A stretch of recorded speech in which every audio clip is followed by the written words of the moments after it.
ప్రియ విశ్వాసులారా, విభూది బుధవారం రోజున మనము నొసటి మీద విభూదిని స్వీకరిస్తున్నాం. విభూది బుధవారం నుండి తపస్కాలంలో ప్రవేశిస్తున్నాం. ఈ తపస్కాలంలో క్రీస్తు మన కొరకు అనుభవించిన శ్రమల గురించి, క్రీస్తు పొందిన మరణము గురించి మనం ప్రత్యేకంగా ధ్యానం చేసుకోవాలి. ఈ తపస్కాలము పవిత్రమైన కాలము. ప్రియ మిత్రులారా, ఆది కాండము 3వ అధ్యాయము 19వ వచనంలో యావే దేవుడు ఆదాముతో ఏవతో ఈ విధంగా పలుకుతున్నాడు, మీరు మట్టి నుండి వచ్చితిరి కావున మరలా మట్టిలో కలిసిపోవదురు అనే విషయాన్ని తెలియజేస్తున్నాడు. యాది తల్లిదండ్రులు దేవునికి అవిధేయత చూపించారు కాబట్టి వారు అవిధేయత కారణముగా మరణాన్ని కొని తెచ్చుకుంటున్నారు. ప్రియ సహోదరి సహోదరులారా, మరి ఈ రోజున వాక్యాన్ని మనం ప్రత్యేకంగా ధ్యానం చేసుకుంటున్నాం. గురువు నుండి ఈ యొక్క విభూతిని మనం నొసటి మీద స్వీకరించేటప్పుడు ఈ యొక్క వాక్యాన్ని మనము ధ్యానం చేసుకుంటున్నాం. మనందరం కూడా మట్టి నుండి వచ్చాం. మనము మరణించినప్పుడు మరలా ఈ మట్టిలో కలిసిపోతాం. కాబట్టి మనము ఈ భూలోకములో జీవించినంత కాలము దేవుని యెడల భయభక్తులతో జీవించాలి. ఈ లోక జీవితం అనేది శాశ్వతమైనది కాదు. ఈ లోక జీవితము అశాశ్వతమైనది.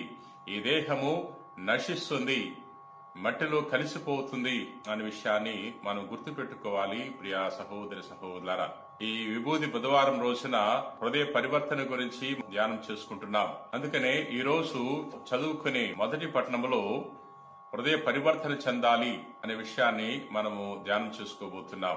యావేలు గ్రంథము 2వ అధ్యాయము 12వ వచనం నుండి 18వ వచనం వరకు కొన్ని వాక్యాలను చదివి ధ్యానం చేసుకుందాం. ప్రభువు ఇట్లు పలుకుచున్నాడు, ఇప్పుడైనను మీరు పూర్ణ హృదయముతో నా చెంతకు మరలిరండు, ఉపవాసముతోనూ సంతాపముతోనూ ఏడ్పులతోనూ నా వద్దకు తిరిగి రండు. మీ బట్టలు చించుకొనుడు చాలదు, మీ గుండెలను బ్రయ్యలు చేసుకొనుడు. మీరు ప్రభు చెంతకు తిరిగినండు. ఆయన కరుణామయుడు, దయాపరుడు, సులభముగా కోపపడువాడు కాడు, అనంతమైన ప్రేమ కలవాడు. తాను నిశ్చయించుకున్నట్లు శిక్షింపక మన్నించి వదిలివేయవాడు. సహోదరి సహోదరులారా, నేడు మనం చదువుకున్న మొదటి పట్టణములో దేవుని చెంతకు తిరిగి రావాలని, బట్టలు చించుకోవటం చాలదు, మన హృదయాన్ని మార్చుకోవాలని, హృదయ పరివర్తన చెందాలని ఇక్కడ ఈ ప్రవక్త మనకు తెలియజేస్తున్నాడు. మనిషి పాపం వల్ల శిక్షను కొని తెచ్చుకున్నాడు.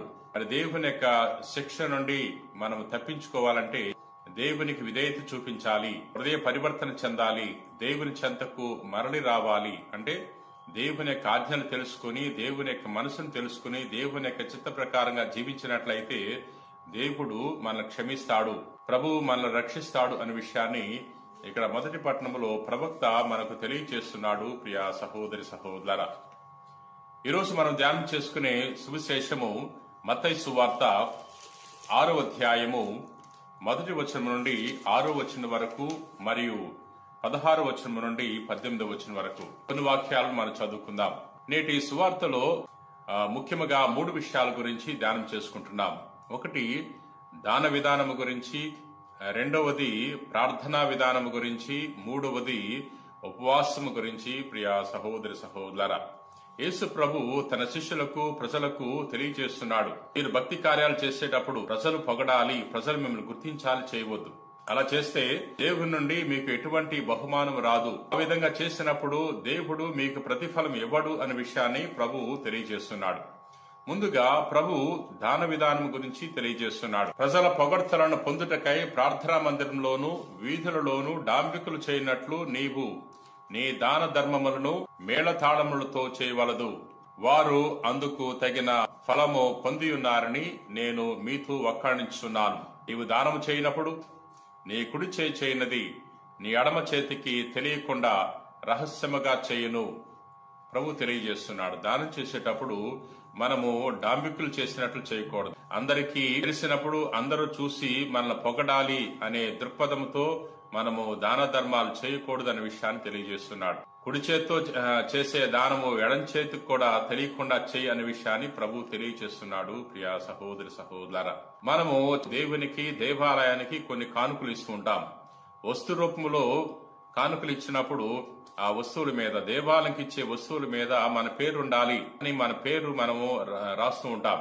మన పేరు అక్కడ కనపడాలి, అందరు చూసి ఫలానా వ్యక్తి ఈ యొక్క కుర్చీ ఇచ్చాడు, ఈ బెంచ్ ఇచ్చాడు, ఈ టేబుల్ ఇచ్చాడు, గుడికి వస్తువు ఇచ్చాడు అని చెప్పుకోవాలనే రీతిలో మనం చేస్తూ ఉంటాం. అది సరి అనేది కాదు అని నేటి పట్టణం ద్వారా మనం తెలుసుకుంటున్నాం. ప్రియ సహోదరి సహోదరులారా, మనకు ఉన్నవన్నీ కూడా దేవుడు దయచేసినవే. మరి దేవుడు దయచేసినప్పుడు దేవుడు ఎటువంటి అక్షరాలు రాయట్లేదు. దేవుడు మనకు వెలకెట్టలేని విలువైన వరాలను దయచేశాడు, వస్తువులను దయచేశాడు. ప్రియ సహోదరి సహోదరులారా, అటువంటప్పుడు మనము దేవునికి ఇచ్చే ఈ చిన్న చిన్న కానుకలు, వస్తువులను ఎప్పుడు కూడా మన పేరు అక్కడ ఉండాలి, మన పేరు అక్కడ కనపడాలి, అందరూ నా పేరు చదవాలి, పేరు చూసి నేను గొప్పవాడిని అనుకోవాలి అని అనుకుంటే మనము పొరపడినట్లే. ప్రియ సహోదరి సహోదరులారా, నేటి సువార్తలో రెండో విషయము ప్రార్థన గురించి ప్రభు తెలియజేస్తున్నాడు. మీరు ప్రార్థన చేసేటప్పుడు రహస్యంగా చేయండి, తలుపులు మూసుకుని మీరు ప్రార్థన చేయండి అంటున్నాడు. ఈ యొక్క వాక్యాన్ని ఒకసారి మనం చదువుకుందాం. ప్రార్థన చేయనప్పుడు నీవు నీ గదిలో ప్రవేశించి తలుపులు మూసుకుని అదృశ్యుడై ఉన్న నీ తండ్రిని ప్రార్థింపము. అట్లయినా రహస్య కార్యములెల్లా గుర్తించు నీ తండ్రి నీకు తగిన బహుమానమును వసుగును అంటున్నాడు. ఈ పరిసయ్యులు, ధర్మశాస్త్ర బోధకులు కపట భక్తుల వలె మరి ప్రార్థన చేసేవారు. వారు ప్రార్థన మందిరంలో, వీధుల మలుపులలో నిలబడి జనులు చూచుటకై వారు ప్రార్థన చేసేవారు. ప్రజలందరూ కూడా చూసి గుర్తించాలని వారు ప్రార్థన చేసేవారు. ప్రజల పొగడ్తల కొరకై ప్రార్థన చేసేవారు. కానీ ప్రభు తెలియజేస్తున్నాడు, దేవుడు గుర్తించాలి, దేవుని యొక్క మెప్పును పొందుకోవటానికి ప్రార్థన చేయండి అని విషయాన్ని ప్రభు మనకు తెలియజేస్తున్నాడు. ప్రియ సహోదరి సహోదరులారా, నేటి సువార్తలో మూడో విషయముగా ప్రభు మనకు తెలియజేస్తున్నాడు ఉపవాసం గురించి. మన ఉపవాసం చేసేటప్పుడు కూడా మనము రహస్యంగా చేయాలని, ఇతరులు చూడాలని కాకుండా ప్రభు చూడాలి, ప్రభు మన యొక్క ఉపవాసాన్ని మెచ్చాలి అని ప్రభు మనకు తెలియజేస్తున్నాడు. కొన్ని వాక్యాలు మనం చదువుకుందాం. ఉపవాసం చేయనప్పుడు నీవు నీ తలకు నూనె రాసుకుని ముఖము కడుక్కొనము, అందువలన అదృశ్యుడైన నీ తండ్రియే గాని మరెవరు నీ ఉపవాసము చేయుచున్నావని గుర్తింపరు. ప్రభు ఈ విధంగా తెలియజేస్తున్నారు. ఉపవాసం చేసేటప్పుడు ఇతరులు చూడాలి, ఇతరులు చూసి ఇతడు ఉపవాసం చేస్తున్నాడు, ఇతడు భక్తుడు, ప్రార్థనాపరుడు అని గుర్తించాలి అనే దృక్పథంతో నువ్వు చేయవద్దనే విషయాన్ని తెలియజేస్తున్నాడు. రహస్య కార్యములెల్లా గుర్తించు, నీ తండ్రి నీకు తగిన బహుమానాన్ని వసులుతాడని ప్రభు తెలియజేస్తున్నాడు. మనము ఈ రీతిలో ఉపవాసం చేయటానికి మనం ప్రయత్నం చేయాలి. ప్రార్థన చేసేటప్పుడు కూడా ప్రభునే మెప్పించడానికి ప్రయత్నం చేయాలి. దాన ధర్మాలు చేసేటప్పుడు కూడా దేవుని యొక్క గుర్తింపు కొరకు మనము ప్రాకులాడాలి గాని ప్రజల యొక్క గుర్తింపు కొరకు ప్రాకులాడకూడదు. ప్రియ సహోదరి సహోదర, ఈ తపస్సు కాలంలో ఇటువంటి ఆధ్యాత్మిక కార్యక్రమాలు ఎక్కువగా చేయటానికి దేవుడు మనకు సహాయపడాలని ప్రార్థన చేసుకుందాం.